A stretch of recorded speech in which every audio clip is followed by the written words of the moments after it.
Bienvenue au 11e épisode du H2H Academy Podcast. Mon nom est Nicolas Aubin. Encore une fois cette semaine avec mon associé, mon partner, Pierre-Luc Murray. Cette fois-ci, on va te parler de la personnalité idéale à développer pour être un excellent vendeur. Est-ce que les introvertis ont leur place dans la vente? Est-ce qu'ils sont capables de générer des relations clients? Est-ce qu'ils sont capables de bâtir une clientèle alors que pour eux, c'est un petit peu plus difficile de se démarquer, c'est un petit peu plus difficile de foncer, de déranger les gens? Je te laisse écouter la réponse. On se voit de l'autre côté.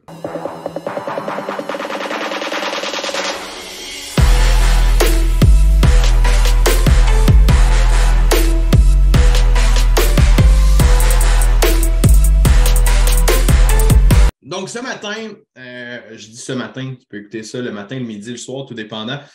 Au podcast, aujourd'hui, on va adresser un point super important pour nous parce que c'est un stress peut-être que certains entrepreneurs vivent, certains travailleurs autonomes. C'est des questions qui se posent par rapport justement à la bonne personnalité à avoir pour être performant en vente. On a un service à vendre en tant qu'entrepreneur, on a un service à vendre en tant que travailleur autonome. Puis, pour certains, ça peut être difficile de développer ces compétences de vente-là, voire même de se sentir imposteur. Quelqu'un qui nous a parlé de ça tantôt, de se sentir imposteur parce qu'on n'a pas cette personnalité-là. Tu sais, on a tous quelqu'un qu'on connaît dans notre entourage. On dit, hey, ce gars-là ou cette fille-là est capable de vendre un frigidaire à un Esquimau en claquant des doigts. Puis on prend pour acquis que ça prend ce type de personnalité-là pour être performant dans la vente. Donc, c'est-tu vraiment ça la bonne clé du succès dans la vente, c'est d'avoir une personnalité comme ça, innée à la base, ou bien est-ce que ça peut se développer autrement? Est-ce qu'un introverti, lui, pourrait avoir du succès dans ses activités de vente en tant qu'entrepreneur, travailleur autonome, ou voire même pur vendeur, là, quelqu'un qui ne fait que vendre, que ce soit pour une entreprise, peu importe. Fait, est-ce qu'on est restreint à une carrière parce qu'on n'a pas de charisme, parce qu'on n'est pas extraverti? Est-ce qu'on est restreint à ne pas aller en vente par rapport à ça? Fait, tu sais, PL, je te laisserai partir sur ça, puis j'aurai une couple de questions peut-être pour toi, parce que tu as embauché beaucoup, moi aussi d'ailleurs, mais tu as embauché encore plus que moi, tu travailles avec encore plus de vendeurs que moi. Fait que ça va être cool que les gens voient vraiment ton expérience par rapport à ça. Bien, je pense que, tu sais, pour mettre la table dans un podcast sur le sujet de la personnalité, il faut d'abord venir soulever les conceptions que les gens ont des vendeurs. Tu sais, on a déjà parlé dans différents podcasts ou différentes vidéos qu'on a faites dans différents médias que tu sais, les gens avaient une perception négative du vendeur. Donc, le vendeur, c'est quelqu'un qui est très charismatique, c'est une grande gueule, c'est quelqu'un qui flash dans la société. Alors que toi, là, l'entrepreneur qui veut faire de la vente dans ton entreprise, tu n'es pas obligé d'être un vendeur puriste, là. Tu peux être un travailleur autonome, un solopreneur, whatever, puis d'avoir une fonction de vente. Si ta conception, elle est erronée par rapport à la vente et que pour toi, c'est ça le vendeur type, bien aujourd'hui, il faut briser cette conception-là. Parce que définitivement, ce qu'on va t'apprendre, c'est que tu n'as pas besoin d'être la personne extravertie qui flash, puis la personne qu'on entend crier dans un bar qui parle plus fort que tout le monde. Ce n'est pas nécessairement lui le vendeur. Puis je commence avec ça. C'est la personne que je ne veux pas engager dans mes entreprises. Parce que normalement, sont un petit peu moins fiables, ça. C'est des personnes qui sont un peu tête en l'air, sont moins structurées, sont pas organisées. Sont des excellents vendeurs, mais ne sont pas habitués de bûcher fort pour gagner en vente. Ils l'ont plutôt facile. Ils sont tombés dans la soupe quand ils étaient jeunes. Fait qu'ultimement, ce n'est pas nécessairement quelque chose qu'en tant qu'entrepreneur, tu veux aller chercher auprès de ces gens-là. Alors, une des conceptions qui est à tout de suite changer, c'est pas nécessaire d'être charismatique puis d'être quelqu'un qui est beau, belle aux yeux de la société pour réussir en vente, là. Donc, c'est pas un prérequis. Ouais, puis je fais du rebond sur ce que tu as dit, tu sais, que c'est pas les gens que tu vas engager, alors qu'au réflexe contraire, les entrepreneurs souvent vont engager ces gens-là parce qu'ils viennent nous closer dans une entrevue. Tu sais, pour l'avoir vécu souvent, quand on passe des gens d'entrevue, ils sont ultra charismatiques, ils sont bons, t'es comme tabarnak, il y a du potentiel, ce gars-là, tu sais, pourrait vendre ça en un claquement de doigts. Tu n'as pas besoin de le trainer pendant des semaines et des semaines pour qu'il devienne performant. Tu le sais qu'il est en mesure de vendre. Tu sais, moi, je pense que ça peut être des très bons vendeurs, mais dans une entreprise, comme tu l'as mentionné, avec une équipe qui est différente d'un individu à l'autre, parce que oui, on a eu des introvertis, des extravertis, j'ai eu des équipes avec tout type de personnalités. Souvent, c'est que ces personnes-là dans une équipe vont peut-être prendre pour acquis un peu leur talent, vont voire même rendre les autres mal à l'aise à un certain point parce qu'eux autres, ils ils flashent beaucoup, sont bons, ils vont avoir des performances, mais peu d'éthique de travail, peu de reconnaissance par rapport à ce qu'ils font, d'empathie, voire même pour le client. Puis, je suis prêt à dire, là, je m'avance, là, mais des types de gens qui s'en viennent comme ça dans la vente et qui savent qu'ils vont tout closer, il y en a même qu'on les voit, ils s'en foutent des clients. Là. Ils sont là pour faire du cash parce qu'ils savent qu'ils ont un talent communicationnel, puis ils n'ont comme pas l'essence que l'entrepreneur va vouloir laisser dans son entreprise, d'aller chercher un client, non pas pour closer une vente, pour faire du cash à l'instant, mais bien de dire je vais aller chercher un client pour y revendre une deuxième puis une troisième fois. Le vendeur comme ça, des fois, il a tendance à traverser les lignes. Oui, exactement. Puis, on n'a pas besoin. J'ai envie de ne pas les nommer, mais on va le nommer pareil parce que moi, j'appelle ça un chat. Un chat, c'est un chat, comme je dis. Les vendeurs de thermopompes qui vendent leurs 12 000 BTU, 12 000 parce qu'il y a une économie énergétique puis il y a plein de gens qui se font avoir over and over and over. C'est des gens qui ont des extrêmes talents de communication. Puis malheureusement, la persuasion, dans un niveau trop élevé, ça devient c'est pas éthique, puis justement, ces gens-là, c'est le genre de trucs qu'ils font. Là, on parle d'eux, mais il y en a plein. Là. Ah, Des dans gens, n'importe quel domaine.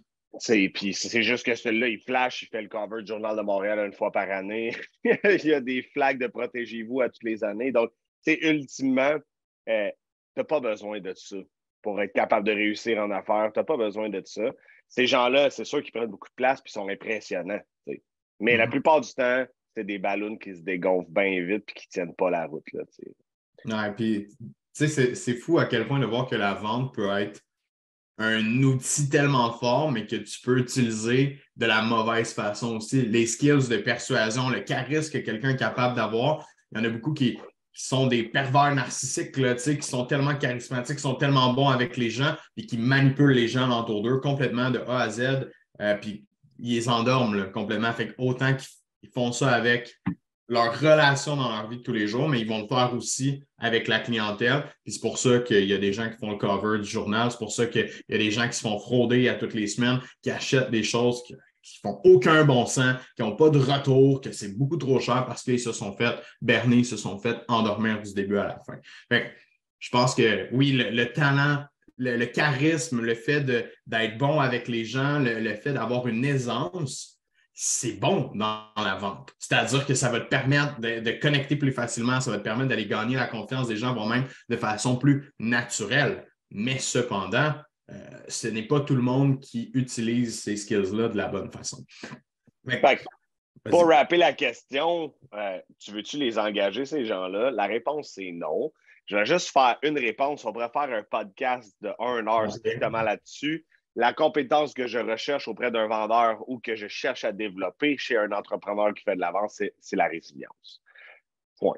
Si tu es capable de rebondir aux événements qui sont difficiles puis aux refus, tu vas finir par réussir. Ouais. Je cherche pas quelqu'un qui est un inné parce que les innés savent qu'ils sont bons. Puis dans la vie, tu veux pas engager quelqu'un qui sait qu'il est bon parce que l'autocritique puis l'introspection est difficile pour ces gens-là. Ouais, difficile de les faire travailler dans notre système à nous aussi. Fait que, autant pour quelqu'un qui est solopreneur puis qui est bon comme ça, ben, encore plus, c'est difficile de se faire une introspection sur ta pratique, sur ce que tu fais dans le day-to-day. Si tu penses que tu es le meilleur, puis tout ce que tu fais, c'est la meilleure chose au monde, puis on en rencontre des fois des gens comme ça. À tous les semaines, voire même, il y a des gens, des fois, ils se présentent devant nous, puis qu'ils veulent de l'aide pour générer des leads ou ils aimeraient ça avoir plus de clients, mais c'est les meilleurs dans tout. Fait qu'on n'est pas capable de les aider. Bien évidemment, ils sont meilleurs que nous. Fait que c'est un petit peu plus Exactement. difficile de prendre le contrôle sur ça. Exact. Y a-tu un type de personnalité qui, selon toi, ne pourrait jamais être bon en vente? Clairement que non. Puis c'est là que, dans nos enseignements, vous avez sûrement déjà entendu parler de la niche client. Fondamentalement, on dit en business qu'on maximise nos forces puis on délègue nos faiblesses. So, advenant que ta personnalité n'est pas tellement une personnalité de vente puis que, il faut monter le mont Everest pour traverser cette étape-là, il existe des façons de le contourner. Donc, définitivement, une des façons de le contourner, c'est d'aller se diriger dans une niche client avec des gens qui sont similaires à toi. Donc, vous allez parler le même langage. Vous n'avez pas besoin de vous ouvrir une coupe de vin puis de jaser de vos vies. Ça peut fonctionner avec une niche client qui a une parité dans la personnalité dont tu possèdes. Alors, ça, c'est une façon de contourner le mont Everest pour éviter de travailler dans des retranchements avec lesquels tu n'es absolument pas à l'aise. Puis, je veux dire, on ne peut pas on peut pas prendre quelqu'un qui a une personnalité qui est comme, tu sais, à la limite, là, proche de l'autisme, là, puis de le rendre hyper charismatique. Là, c'est Non, non. biologiquement, physiquement impossible. Par contre, il y en a des autistes ou des gens qui sont comme de haut niveau. Là, dans l'autisme, le haut niveau, c'est les plus légers. Là. Donc, ultimement, ici, ces gens-là, il y en a qui réussissent à faire de la vente, mais ils vont s'adresser à une clientèle qui connecte avec eux ou qui sont plus analytiques, qui vont se concentrer davantage sur le produit. Alors, point numéro un, de se diriger dans une niche client qui nécessite une parité de personnalité va faire en sorte que ça va être plus facile. Deuxième chose, il y a des types de produits qui nécessitent davantage d'explications théoriques et pratiques, puis davantage de préparation. Je me dirigerais davantage dans une offre complexe comme ça qui nécessite qu'on se concentre davantage sur le produit que sur la relation humaine. Bon Donc, point. deux trucs. Fait que là, on parle des gens qui n'ont aucune aisance en communication ou qui ont une personnalité très introvertie. Il existe quand même façon d'avoir une business puis pivoter Ouais. dans ce sens-là puis réussir. Là. Si tu regardes un Elon Musk, là, ce gars-là est awkward social as fuck. Là. Il est très, très, très inconfortable devant le public. Puis tu le vois dans n'importe quelle apparition qu'il fait sur le web, à la télé, peu importe où. On voit que ce gars-là est socially awkward, très, très bizarre dans sa façon de communiquer. Fait que je pense que lui, il n'est pas loin de l'autisme, là, ou je ne sais pas si c'est Pas diagnostiqué. très, pas très loin. C'est un brain comme ça n'a pas de bon sens, mais il a réussi justement à développer des marchés. Je pense que la première entreprise qui avait démarré initialement, ou du moins une des premières, c'était PayPal. Puis tu sais, c'est une entreprise qui demande que tu vendes ton idée, que tu ailles chercher des investisseurs à gauche, à droite, peu importe, tu as quelque chose à vendre, puis c'est important que tu communiques bien ou que tu fasses passer ton message de la bonne façon. Donc, pour moi, juste ça, tu regardes un Elon Musk qui est très, très, très, très faible au point de vue communicationnel, mais qu'à la fois, il est très fort au niveau business, mental, créativité, ben, il est en mesure de tirer son épingle du jeu là-dedans. Donc, je pense que n'importe qui, comme tu l'as Puis, mentionné, avec une intelligence d'affaires, est capable de tirer son épingle du jeu dans la game de la vente, si on veut, dans la game de vendre un service, vendre un produit. puis tu sais, est-ce que vous avez déjà remarqué que dans le succès extrême, c'est jamais des grands communicateurs. Là. C'est plutôt des introvertis, c'est plutôt des gens un peu weird, mais qui ont des cerveaux complètement démesurés puis des IQ là, incroyablement élevés. C'est vraiment rare que tu vois un péteux de brou être multimilliardaire là, puis réussir. Parce que souvent, le comportement qui est acquis quand tu l'as trop facile, c'est que tu n'as pas nécessairement d'effort à mettre pour te rendre là. T'sais. Alors, ça c'est un fait, là, c'est pas une observation personnelle. C'est un fait. Là. Les grandes réussites de ce monde, là, les énormes compagnies, là, pas les mini, là, les Facebook, whatever, c'est toutes des introvertis. Il y en a qui réussissent, je veux dire, il y en a des extravertis qui réussissent à s'élever, mais je pense que c'est des gens qui ont travaillé énormément sur eux-mêmes parce qu'on revient à notre point de départ. Mais les extravertis, les trop charismatiques, souvent vont traverser la ligne à un point tel que leur carrière elle va s'auto-détruire par le fait qu'ils sont tellement confiants, qu'ils sont tellement.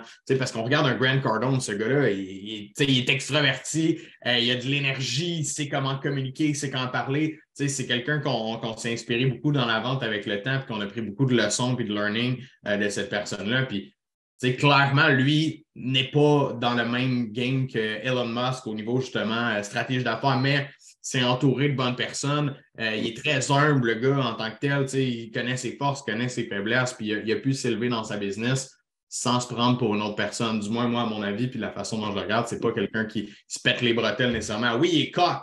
Je veux dire, il a une personnalité. Il est cocky as fuck. Il sait qu'est-ce qu'il dit. Mais, cependant, il sait dans quoi il est bon, puis il sait dans quoi il est mauvais aussi.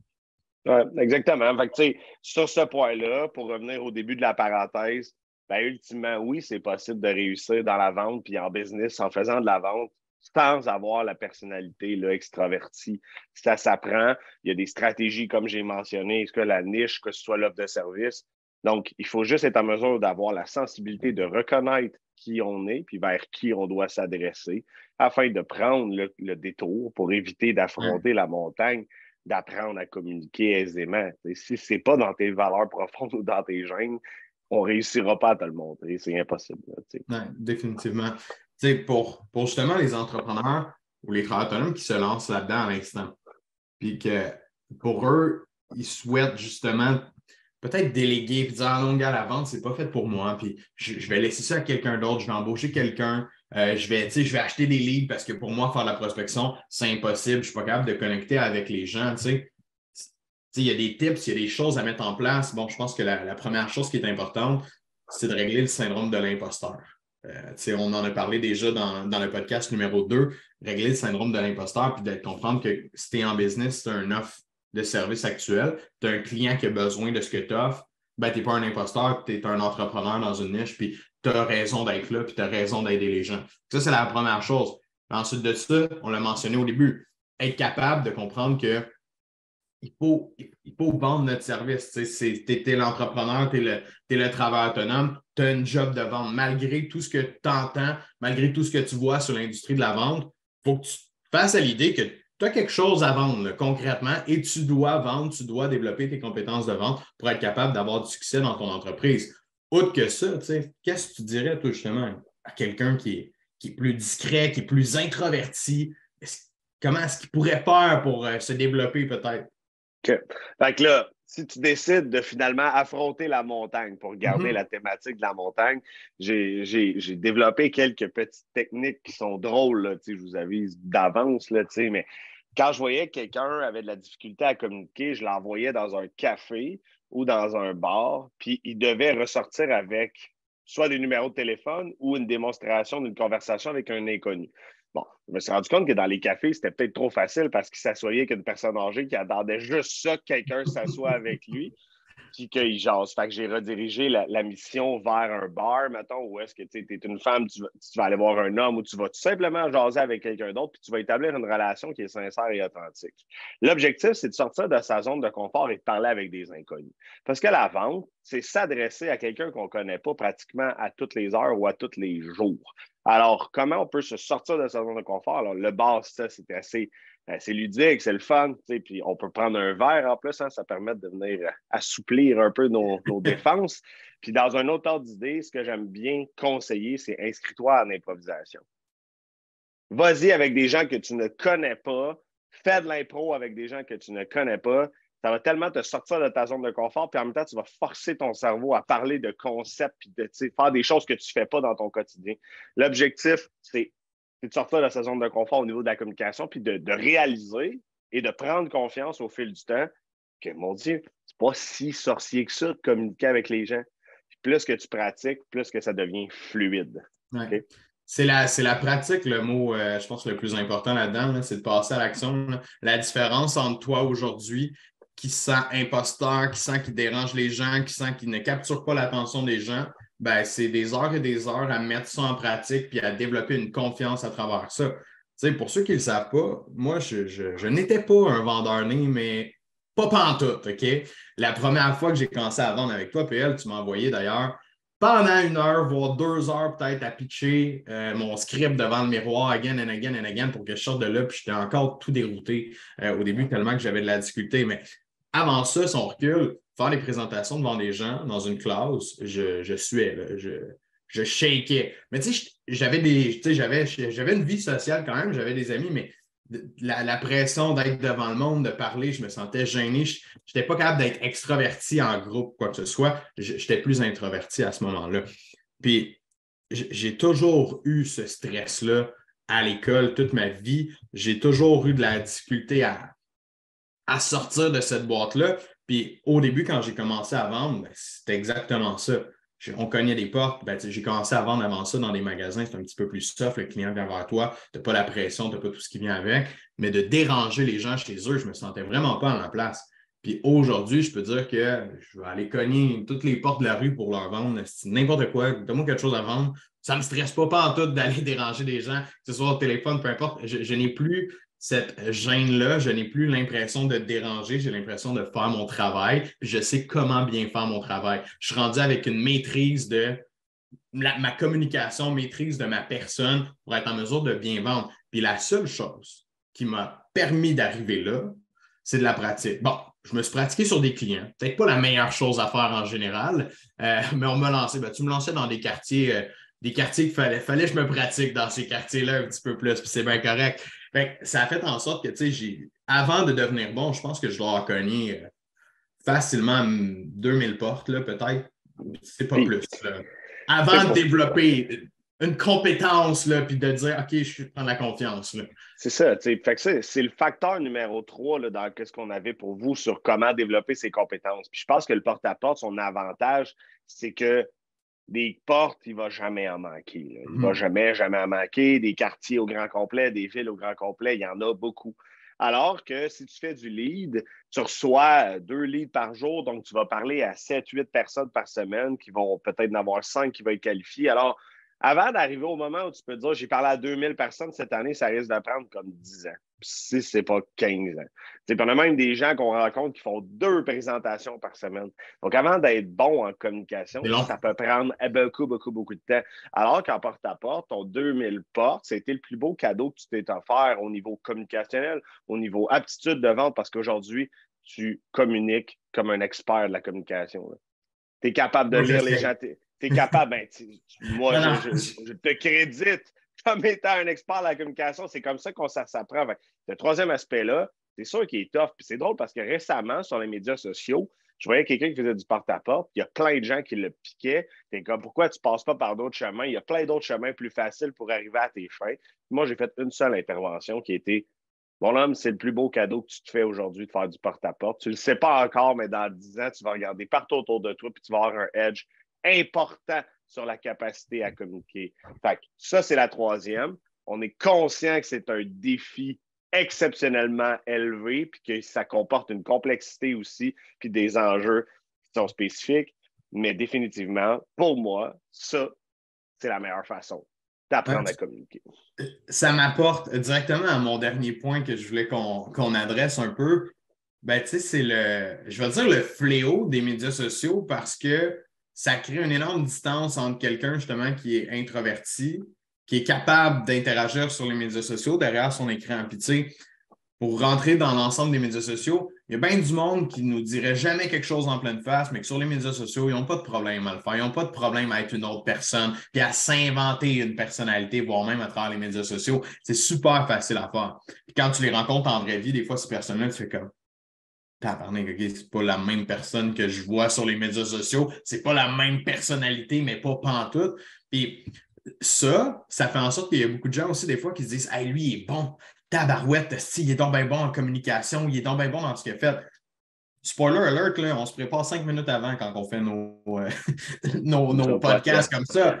On prend notre sujet, on regarde c'est quoi nos points, sur quoi on veut discuter, puis parce qu'on a une aisance au niveau de la communication, on est en mesure de flyer ça de cette façon-là. Mais il y a beaucoup de gens qui paraissent extrêmement bons dans ta niche, dans ton domaine, de la compétition, tu disais, je ne pourrais jamais être bon comme eux. Mais peut-être que pour faire une vidéo, il a pris 64 reprises, 2 jours au complet. C'est une équipe de tournage. Ça lui a coûté 2000$ faire une vidéo qui va y rapporter pas grand-chose au final des fois. Donc, la réalité, c'est qu'à travers les médias sociaux, des fois, tu peux te dire, hey, le monde sont donc bien bons en communication, sont donc bien bons pour faire certaines choses. Oui, je l'accorde, il y a des compétences importantes à développer si on veut percer sur les médias sociaux, dont la compréhension de la machine, comment ça marche, qu'est-ce qui fait en sorte que les gens interagissent avec nous. Mais si tu es introverti, tu peux très bien réussir sur les médias sociaux tout simplement en t'attachant à ce qui te va bien à l'heure actuelle. Tu sais, on a une étudiante qui, elle n'aime pas ça faire des vidéos, puis c'est pas dans son aisance. Qu'est-ce qu'elle fait? Elle écrit, puis qu'elle écrit bien. Hein? Elle écrit tellement bien qu'on l'a engagée. Ça fait en sorte que ses communications se font super bien de cette façon-là. Mais ça crée quand même un struggle. On est toujours à l'écrit, mais il y a un moment qu'il faut qu'on rencontre nos clients. Il y a un moment qu'il faut qu'on soit face à face avec eux pour qu'on ait des relations, qu'on les bâtisse. Donc, pour moi, d'être sur les médias sociaux, d'être flashy sur les médias sociaux, c'est quelque chose qui s'apprend comme une stratégie. 1 + 1 + 1 + 1. Donc, c'est une compétence que n'importe qui est capable de développer en mettant du temps et en comprenant le mécanisme derrière. Mais le savoir-être, comment se comporter, puis comment interagir, comment bâtir des bonnes relations avec des clients lorsqu'on est dans des rencontres, même si on est introverti, ça, il faut le travailler. Fait que, tu sais, des fois, ce que tu vois sur les médias sociaux, tu peux voir du monde qui ont l'air super sharp, super professionnel. Quand tu vas t'asseoir devant eux, ils vont te présenter ça, puis ça ne fera pas de sens ce qu'ils vont te présenter, puis ça va être tout décousu de A à Z. Il faut faire attention un peu à la perception qu'on a toujours. Ouais, mais c'est le grand.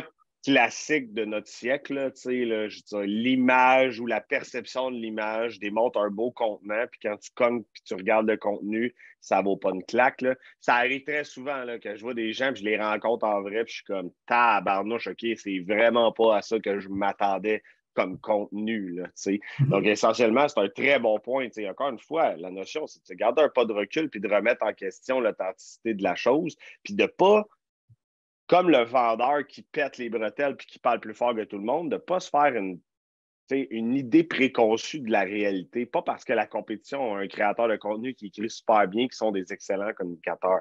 Je confirme qu'il y a pas. Il peut y avoir une corrélation là, entre les deux. Là. Il peut, là, mais on a vu souvent l'inverse, malheureusement. T'sais. Alors, faites-vous pas berner, faites attention à ça. La bonne nouvelle, là, c'est que la communication, ça se travaille. C'est que tu n'as pas besoin de te mettre une étiquette dans le fond et de dire moi, je ne serai jamais un bon vendeur parce que je suis introverti. Tu es capable, par différentes stratégies, de contourner ou tout simplement d'affronter des démons puis d'y aller. Mais il y a une chose qui est certaine, en tant qu'entrepreneur, si ta première réflexion, c'est de dire je vais déléguer mes ventes à quelqu'un d'autre, tu fais une erreur monumentale parce que tu dois apprendre à maîtriser ton intelligence d'affaires en termes de processus de vente, en termes de prospection, afin de savoir quelles sont les métriques et les KPI qui vont te donner des unités de mesure de performance où est-ce que tu te diriges dans les prochains mois. Alors que si tu laisses ça dans les mains de quelqu'un qui n'a pas ta business à cœur, que ce n'est pas son entreprise, puis tu vas être obligé de lui donner la confiance, puis se fier 100% à son jugement, tu n'auras jamais l'esprit tranquille à savoir si tu vas chercher ton plein rendement. Alors, sur ce, on est 100% d'accord que tu dois faire les ventes et tu dois mettre en application, même si c'est difficile, parce qu'il y a l'intelligence d'affaires à développer et à comprendre pour le succès de ton entreprise. C'est le plus beau cadeau, je pense, que quelqu'un peut se faire quand il se lance à son compte, travailleur autonome, entrepreneur, de maîtriser ses compétences en vente, en communication, pour être capable de bien interagir avec les gens, pour être capable de faire passer ses idées. Tu sais, on parle de la vente de nos services, là, mais c'est une portion de la business. Là. Tu sais, les ventes, oui, c'est nécessaire, c'est même voir une des plus grosses portions parce que c'est ce qui permet à ta business d'avancer et de créer de la valeur. Mais tu as l'aspect embauche, tu as l'aspect de trouver des fournisseurs, des distributeurs, créer des relations avec d'autres personnes, puis voire même dans le futur aller chercher du financement, etc. Tu as besoin, je parlais d'Elon Musk tantôt dans ce cas-là, ce gars-là était un génie de comment soulever du financement, comment lever ça. Même étant pas le meilleur en communication, il a trouvé une façon de le faire, mais c'est clairement lui qui a vendu sa sauce. Là.